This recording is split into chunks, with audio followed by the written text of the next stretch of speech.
Here is my half-baked analysis of the movie Barbie, my first initial impressions. I saw Barbie in theaters last week and it was really good. I was not expecting it to be as good as it was. I don't know what I was expecting, but it was very philosophical and deep. I took some notes here. I really want to get my thoughts out there about what I thought about the movie. And I just want to point out that I really appreciate how the movie Barbie, it wasn't anti-men. It focused on women's issues and also men's issues. There's more, of course, on the women because of it wanted to highlight our patriarchal society and all the systemic issues there with that.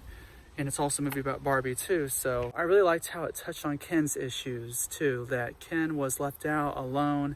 He based his whole self-worth off of Barbie, being with Barbie, getting her approval.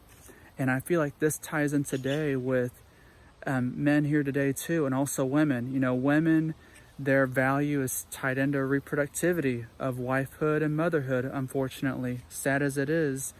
And with Roe v. Wade overturned, I wonder what that has to say about women as well. I don't know. I'm not going to get too political with that one, but it's just something to think about is women are valued for their reproductivity, but yet we don't treat them as equal. We don't give them the same equal opportunities, and we don't give them all the freedoms that they deserve to have over their body, mind, and spirit. Women are marked for wifehood, especially. Like, think about it.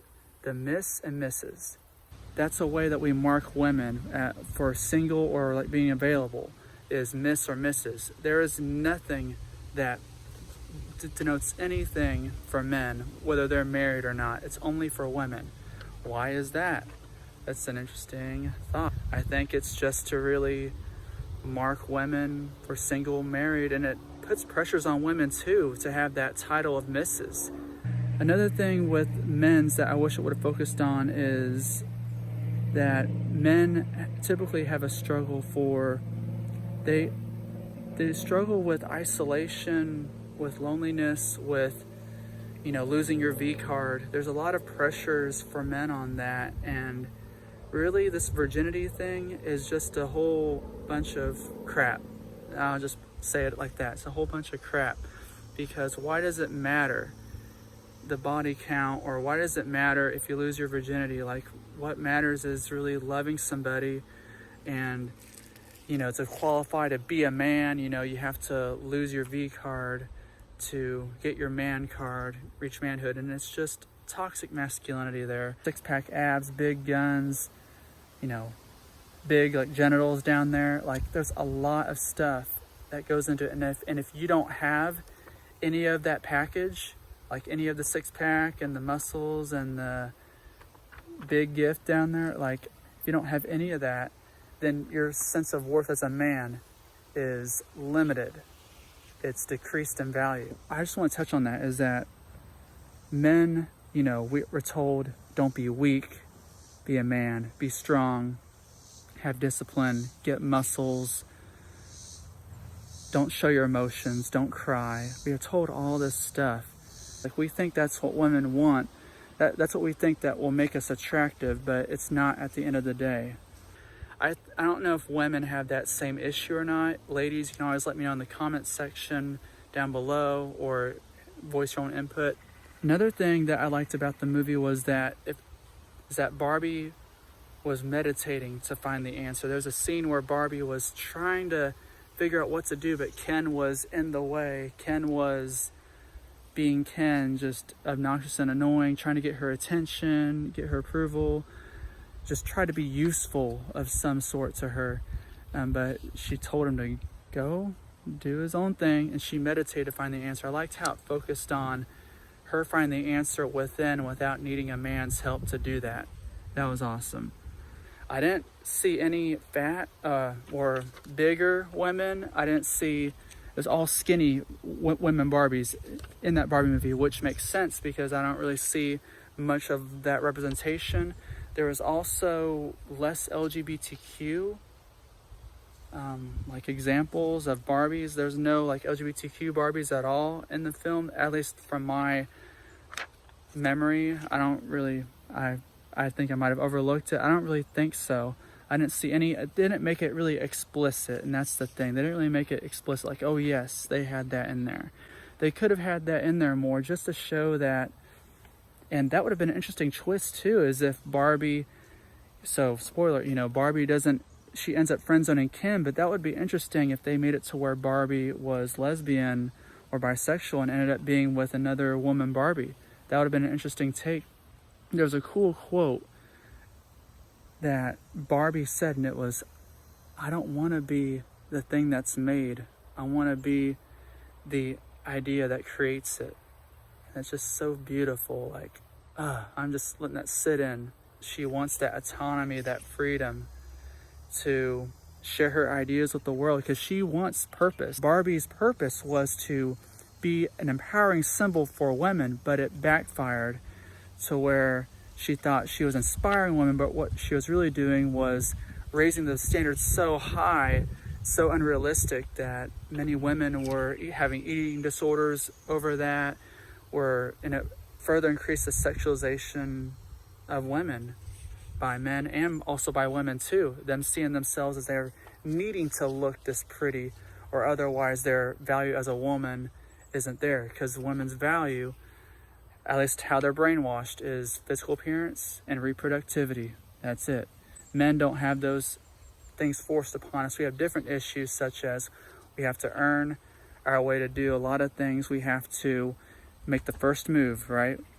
Guys, we have to make the first move. Even us guys with social anxiety, us guys that, may not fit the certain body image that's fed to us. Like, think about that. Barbie has her own image painted at women, but men also have the image. You can look at any store, you'll see men's underwear with them six-pack abs, Arnold Schwarzenegger. Like, men have their own Barbie. They have like their Ken, and that's something that I wish that they would do a sequel about, is having, like, it's titled Ken, and it's talking about all the men's issues, because I feel like that the Barbie was very good on talking about the women's issues. I think that if we're going to solve some of the toxic masculinity stuff within men, we have to acknowledge the men's issues. We can't just say that, you men have all the power, you don't have any issues, you're just being very toxic, but toxic masculinity is a concern, and it's talked about more so than toxic femininity for a reason, because toxic masculinity is typically more destructive, whereas toxic femininity is more like submissive, more codependent, and all that different stuff. They really brought feminism to the front, to the foreground, because I really like that quote where it's like,